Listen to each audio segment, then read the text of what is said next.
Happy October 5th, or I don't know if it's happy. It's post morning of game one of the ALDS versus the Yankees, and I'm sure everyone is kind of where I'm at, where we're in this kind of somber. This was not a great morning because we still have all those feelings of that awful 10-4 loss from last night.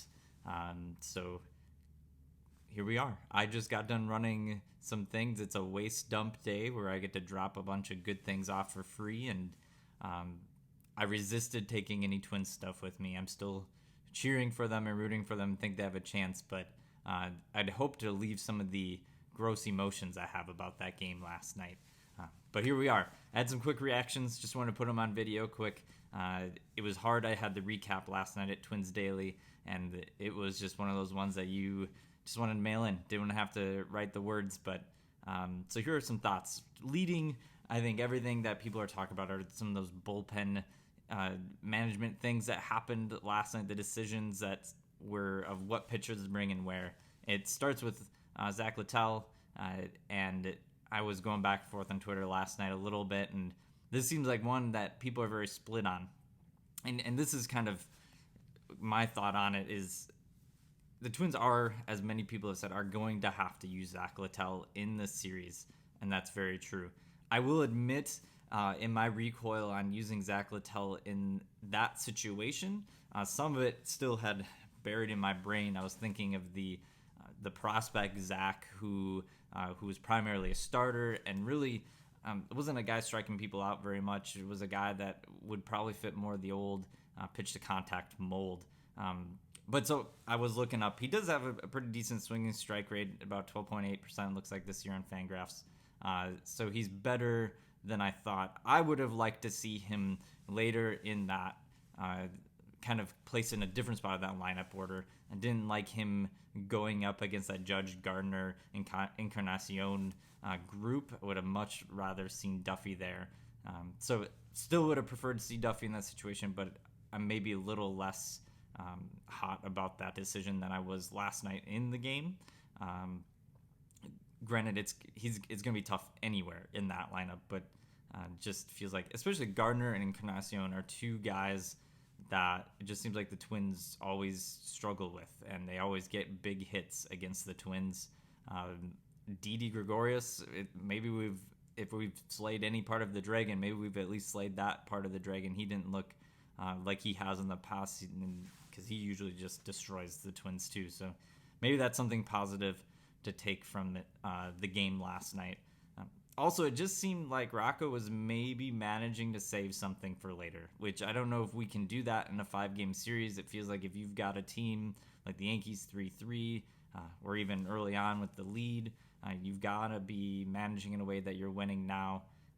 Just seems strange to maybe leave at least 3 of your top 4 relievers in May, Romo, and Rogers sitting out in the bullpen. Duffy got in, just bringing Stashak in there with where you're still, was a 1-game or run lead. Felt like, maybe they saw something. That's the other thing is their analytics department. They're much smarter than I am. They have different things than I have in front of them, and maybe they saw something with Stashak there that would work. But anyways, just seemed like Rocco was managing for today, knowing that Dobnak was probably going, and knowing that Dobnak probably is not going to be going Verlander on us anytime today, and that it's going to be another bullpen type game as we get into game 2 tonight, or this afternoon. The other thing that was kind of a hot topic last night was Arraez and how he got the start. I was very okay with it. There was some of those things that happened. We're questioning how his ankle exactly is looking, but when you have a lineup full of sluggers, it's kind of nice maybe to have his bat in there. I didn't think he probably hurt us as much as it felt at the time. That pop fly, that little thing that landed, it did look like, and I haven't been able to go look back, but almost like he might have ran into the umpire, which kind of made him unsteady running at it. So it may not have truly been the ankle. Now, the ankle was truly, or very clearly, doing something. It was hurt. You could see that as even though he ran the bases well, you could see kind of as he stopped going around second on his double that he kind of just pulled up and kind of was hopping almost on it. So something was going on there. Lastly, oh boy, not new to the, I'm not the first person to say this, but Rosario is getting really frustrating to watch. Plenty of people had put kind of the pitches he received, the map out of them, and they're all on that outside part of the plate, pretty much all down and away, it seemed. And he continues to go after them. He finally got something on a ball on that in his last at bat, but just hard to watch. I don't know if this is a moment in a time where if Rocco really wants to have a lefty kind of in that spot. I know people have been calling for this for a while. All right, we're going to have to pop back in. I got a phone call in the middle of recording on my phone, so I got cut off. But we're talking about Arraez and Rosario. I would move Arraez up into that spot, maybe if we need a lefty to just break up, if we're trying to break up Cruz and Sano. At least then if the Twins put some people on base, they're going to be able to have someone who's just going to hopefully at least move them around a little bit and not just be an out, which is what Rosario feels like. He's had a decent season, but it feels like there's some better options right now for the Twins to put in there. Some better options to help them move things along. All right, those are my quick reactions. I'll be interested to see what the lineup looks like tonight exactly against Tanaka. It's obviously not going to be probably that lefty lineup with Garver at the top, but it'll be interesting to see where some of these guys slot in. It'll be interesting to see the confidence the team has in guys like Arraez, even someone like Kepler coming off of those injuries, if Gonzalez is still doing good after playing last night.